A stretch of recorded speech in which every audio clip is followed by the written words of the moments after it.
What's happening, good people, and welcome to a new video with RJ Reviews. With a new Mortal Kombat movie finally here, and we are all surely excited and cannot wait to see it after that pure fan service of a trailer, it looks like it'll be the version we've all been longing for, especially that we've been waiting for a new serious take on this movie since the 1995 version, which I have to say still holds in quite well until today.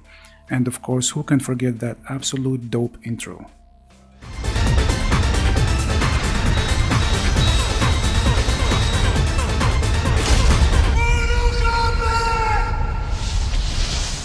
The first live-action Mortal Kombat received mixed reviews, but it was the closest to the source game, and the public eventually loved it.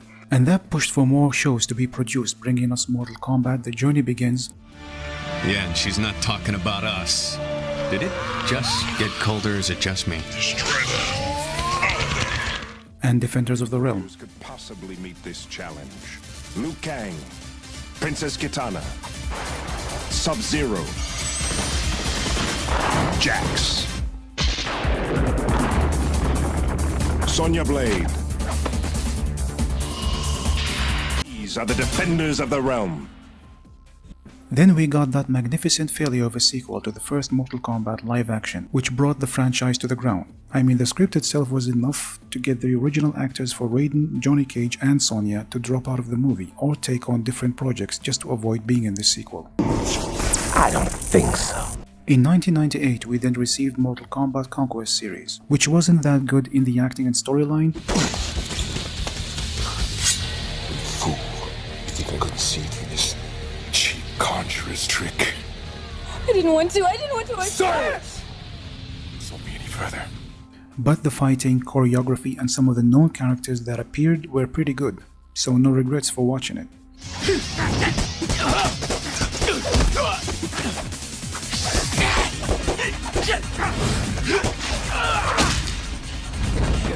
And it also had a good theme song similar to the original movie.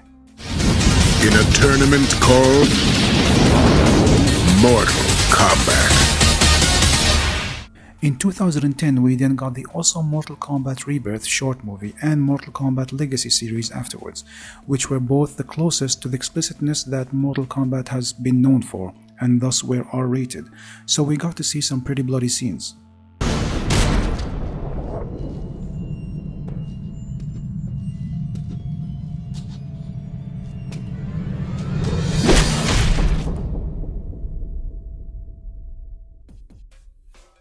Then we got the last R-rated movie after that, Mortal Kombat Legends: Scorpion's Revenge.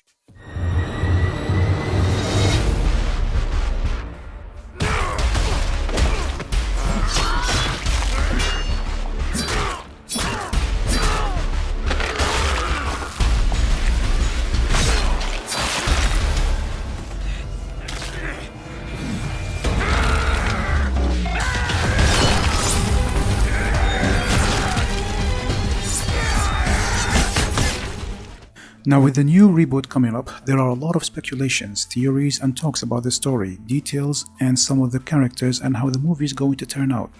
In this video, we're going to delve into some of the top general fun facts and a few rumors from old movies and series to the upcoming reboot. Kano wins. You fucking beauty.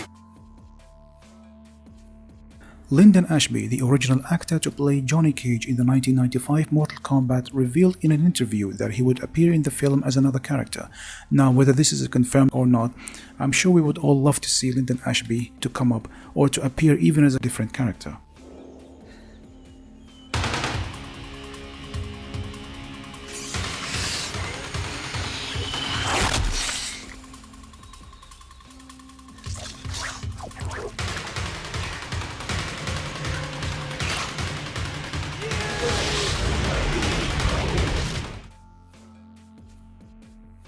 Cole Young, played by Louis Tan, is an original character who makes his debut in the film, despite many speculations as to who Cole Young actually is, and many fans and comic followers have hinted that he might be Johnny Cage eventually, or connected to him, or connected to Scorpion based on one scene in the trailer.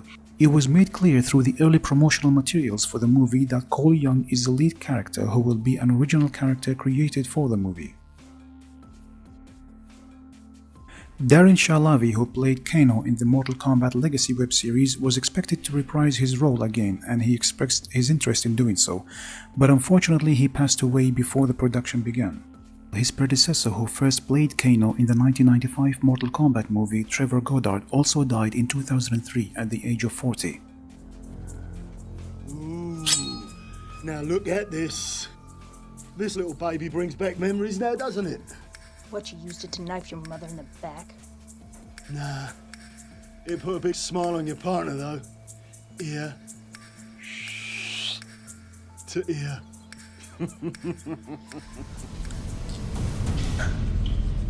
It's a new directed energy weapon. The red eye transfers energy to a target, delivering the desired effect. I know what it is. Work faster. Rest in peace to both actors, as they will surely be remembered for their awesome portrayals. This will be the first time Kano is played by an Australian actor, after the two predecessors were British. According to Louis Tan, the fatalities were actually pretty gruesome, and in some days on set he felt sick. In his interview with comicbook.com, Tan talked about the fatalities, saying, "Let me just say this. There were some days on set that I felt sick. I'm not kidding. They did not hold back." This is the first Mortal Kombat movie to not feature Johnny Cage, although there has been quite a number of speculations on whether Johnny Cage will appear in the film or not, from theories suggesting that he might show up later as a surprise, to theories suggesting that Cole Young's character will eventually reveal himself as Johnny Cage. But despite all the speculations from fans and comic followers, it is very unlikely that we will get to see a version of Johnny Cage in this reboot.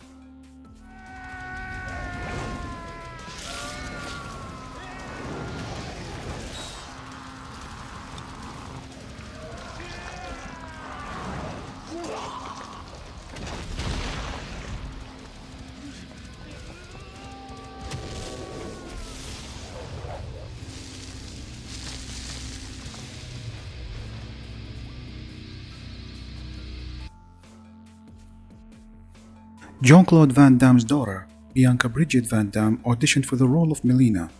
Now, it would only be befitting for the young actress to play a role in a franchise that was originally inspired by her father, which eventually ended up as a martial arts game.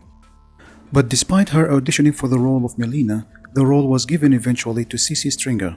You can however see Bianca's training for the auditioning in the television series Jean-Claude Van Damme Behind Closed Doors. Bianca is in training for an upcoming screen test. She's already appeared in 3 films alongside her famous dad, but now she wants to go it alone and be recognized in her own right. She's auditioning for a part in action movie Mortal Kombat and wants the producers to know she's got what it takes.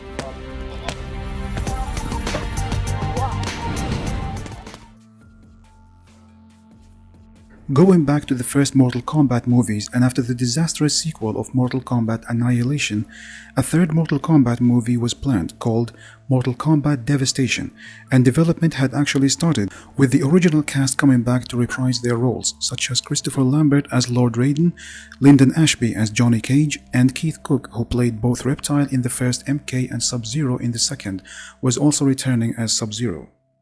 There were also some new additions, such as Adoni Maropis, who was cast to play Quan Chi, Matthew Martin, who was considered for the role of Curtis Stryker, and Dolph Lundgren was in talks to portray Shao Kahn. The script for the third installment would have had Johnny Cage resurrected to help the heroes in their fight against Quan Chi, and would also include a resurrected Shang Tsung. However, according to Chris Casamassa, who played Scorpion in the first MK, the production was halted and eventually never finished, as Hurricane Katrina occurred at the time, causing massive destruction to most of the sets. And after plans for this third movie eventually fell through, the movie rights went to Warner Bros., where they eventually decided that the series would be rebooted. And Paul Anderson, who directed the first MK, was offered to direct the third film, but he turned it down to work on another popular franchise at the time, Alien vs Predator. Ludi Lin, who plays Liu Kang, is the second actor who played the Black Power Ranger and to also have a role in the Mortal Kombat franchise. The first one was Johnny Young Bosch, who voiced Kang Jin in Mortal Kombat, and he also played the Black Power Ranger in Mighty Morphin Power Rangers 1993. In this movie, Lin was the one who played Zack the Black Ranger in the recent Power Rangers movie of 2017. These were some of the interesting facts and rumors on the Mortal Kombat franchise. If you like this video and want to get to know more information about other movies, then hit that subscribe button and the bell icon to get updated about new and old info of some of our favorite movies. Flawless victory. Thank you for watching.